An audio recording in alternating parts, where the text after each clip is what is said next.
तो दोस्तों आप सब लोगों को पता ही होगा कि भारत के द्वारा फ्रांस से 36 राफेल एयरक्राफ्टों को परचेज किया गया है और अब नेवी के लिए भी करीबन 26 राफेल एयरक्राफ्टों को परचेज किया जा रहा है। अब दोस्तों एयरफोर्स के लिए खरीदे गए सभी के सभी 36 राफेल एयरक्राफ्ट तो भारत आ चुका है, लेकिन नेवी के एयरक्राफ्ट भारत आने के लिए शायद थोड़ा और समय लगे। पर नेवी के लिए राफेल एयरक्राफ्ट आने से पहले भारत पहुंच गया है यूरोफाइटर टाइफून। रिपोर्ट में दावा किया जा रहा है कि हाल ही में 4 यूरोफाइटर टाइफून एयरक्राफ्टों ने भारत में लैंड किया और दोस्तों इस लैंडिंग को काफी महत्वपूर्ण लैंडिंग के रूप में देखा जा रहा है, क्योंकि इसका एक मकसद इंडियन एयरफोर्स के 114 फाइटर एयरक्राफ्ट का टेंडर भी है। दोस्तों रिपोर्ट के मुताबिक ये जो 4 यूरोफाइटर टाइफून एयरक्राफ्ट है ये असल में रॉयल एयरफोर्स के एयरक्राफ्ट है, जो कि बुधवार के दिन एक वॉयजर रिफ्यूलिंग एयरक्राफ्ट के साथ इंडिया के जो हैदराबाद शहर है वहां पे स्थित राजीव गांधी इंटरनेशनल एयरपोर्ट में लैंड किया था। बेसिकली इस लैंडिंग का मकसद था एयरक्राफ्टों के रिफ्यूलिंग, पर इसके साथ साथ इन एयरक्राफ्टों को इंडिया में लैंड करके ब्रिटेन के द्वारा ये भी एक इशारा दिया गया कि किस तरीके से भारत और ब्रिटेन के बीच के जो डिफेंस कोऑपरेशन है वो दिन ब दिन मजबूत हो रहा है और अभी भी मजबूत है। दोस्तों इस घटना को लेके जहां पे कई सारे मीडिया हाउसेस के तरफ से रिपोर्ट किया गया, तो वहीं पे दूसरी तरफ भारत में ब्रिटेन के जो डिप्यूटी हाई कमिश्नर है उनके द्वारा भी ट्वीट करते हुए इस बात का जानकारी दिया गया और उनके तरफ से दोनों देशों के डिफेंस कोऑपरेशन को भी हाईलाइट किया गया। अब यहाँ पे दोस्तों यूरोफाइटर टाइफून एयरक्राफ्टों के भारत में जो टच डाउन था वो तो केवल मात्र एक दूसरे क्षेत्र में जाने से पहले एक टच डाउन था, जहाँ पे की इन एयरक्राफ्टों को रिफ्यूलिंग किया गया और कुछ घंटे के होल्डिंग के बाद इन एयरक्राफ्टों ने फिर से अपना टेक ऑफ करके भारत के एयर स्पेस को छोड़ के अपने मिशन की तरफ आगे बढ़ गया। लेकिन दोस्तों ये जो कुछ घंटे का टच डाउन था इसका महत्व काफी अधिक है। खास करके दोस्तों इसका महत्व 114 फाइटर एयरक्राफ्टों के टेंडर में है और राफेल एयरक्राफ्टों के लिए ये जो घटना था ये एक बहुत बड़ा चुनौती था। अब दोस्तों आप लोगों को बता दूं कि लंबे समय से भारत के साथ ब्रिटेन अपने मिलिट्री हार्डवेयर को बेचने को लेकर प्रयास कर रहा है। हालांकि एक समय भारत बहुत बड़े मात्रा में ब्रिटेन के मिलिट्री हार्डवेयर का इस्तेमाल करता था,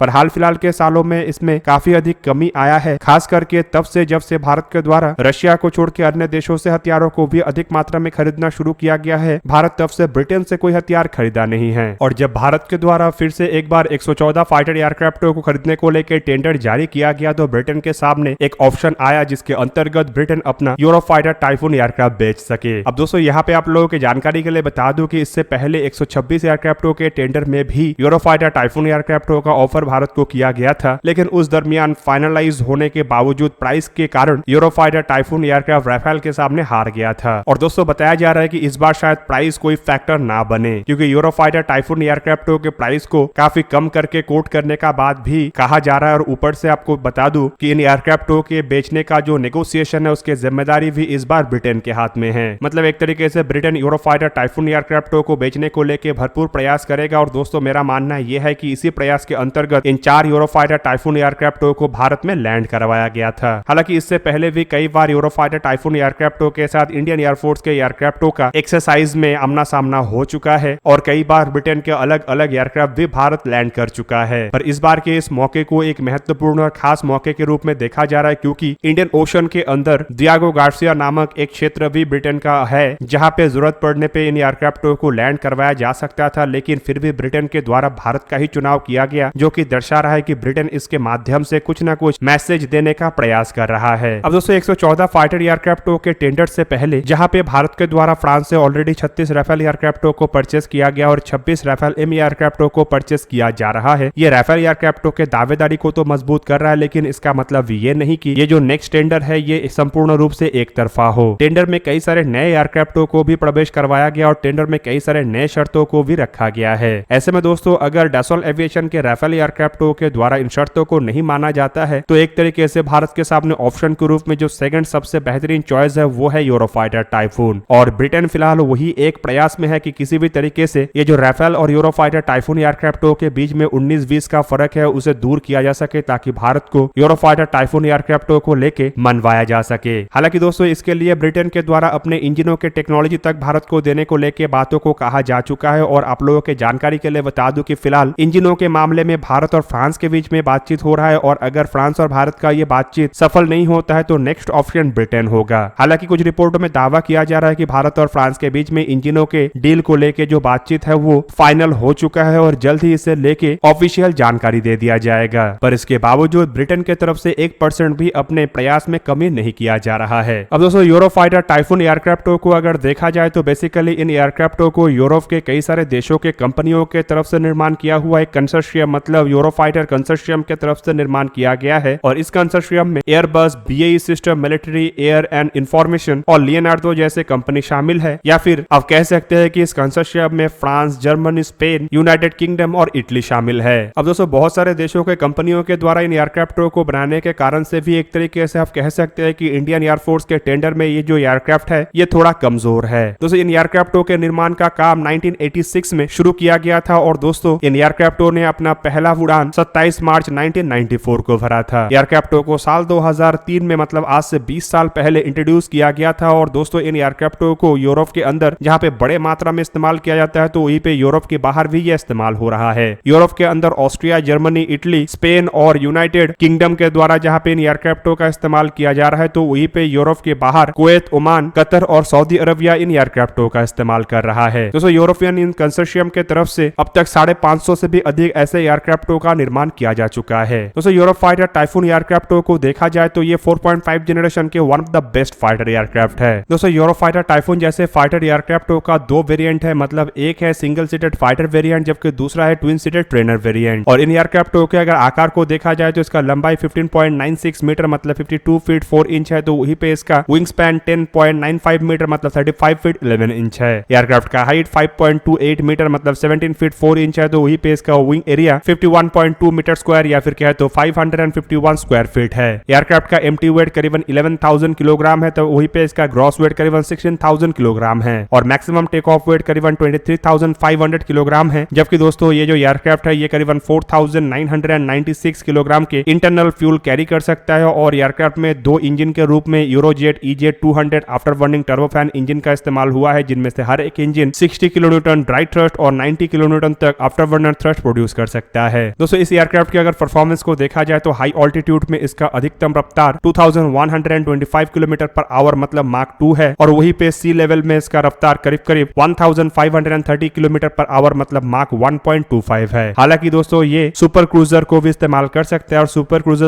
इस्तेमाल करके बिना आफ्टर बर्नर का ये मार्क 1.5 के रफ्तार में उड़ान भर सकता है। एयरक्राफ्ट के रेंज को लेकर बताया जाता है कि अधिकतम 2900 किलोमीटर के रेंज में काम कर सकता है, जबकि कॉम्बैट रेंज इसका 600 किलोमीटर से लेके 1400 किलोमीटर तक है और ये सब डिपेंड करता है कि एयरक्राफ्ट में कितने तरीके के और कितने लोड के हथियार लगाया हुआ है। पर दोस्तों 3 ड्रॉप टैंक के सहारे ये जो एयरक्राफ्ट है ये करीबन 3790 किलोमीटर दूर तक लगातार उड़ान भर सकता है। एयरक्राफ्ट के सर्विस सीलिंग को लेकर बताया जाता है कि ये 19 किलोमीटर से भी अधिक ऊंचाई में मतलब 65,000 फीट से भी अधिक ऊंचाई में जाने में समर्थ है, जबकि जी लिमिट को लेकर बताया जाता है कि ये +10G से लेके -3G तक दबाव झेल सकता है। दोस्तों एयरक्राफ्टों के हथियारों को लेकर आपको बता दूं कि इसमें एक 27 मिलीमीटर के कैनन का इस्तेमाल किया गया है, जबकि इसके अलावा इसमें 13 हार्ड पॉइंट है, जिनमें 8 इसके विंग के नीचे और 5 इसके फ्यूसलाज के नीचे है, जिसके सहारे ये टोटल 9000 किलोग्राम के हथियार या फ्यूल को कैरी कर सकता है। हथियारों के रूप में इस एयरक्राफ्ट के द्वारा M120 AMRAAM MBDA के meteor IRIST, M132 SRAM, M9 साइडवाइंडर जैसे मिसाइलों को जहां पे कैरी किया जाता है, तो वहीं पे इसके अलावा शॉर्म शैडो या फिर कहते हो scalp EG, बीमस्टोन, AGM-88, HARM, AGM-65, KEPD-350 और स्पेयर 3 जैसे मिसाइलों को भी कैरी किया जाता है और एंटीशिप मिसाइल के रूप में ये जो एयरक्राफ्ट है ये मार्ट ER और जॉइंट स्ट्राइक मिसाइलों को कैरी करता है। बॉम्ब के रूप में पीबुएट श्रेणी के कई तरीके के बॉम्ब और small diameter bomb, joint direct attack munition और स्पाइस 250 जैसे बॉम्ब को ये कैरी करता है। और दोस्तों एवियोनिक्स के रूप में इन एयरक्राफ्टों में sceptre M solid state mechanically scan array radar, European common radar system MK0 active electronically scan array radar. हालांकि इसके अलावा कुछ वर्जन में इसके मार्क 1 और मार्क 2 जैसे नए अपडेटेड रडारों को भी इस्तेमाल किया जाता है। हालांकि इसके अलावा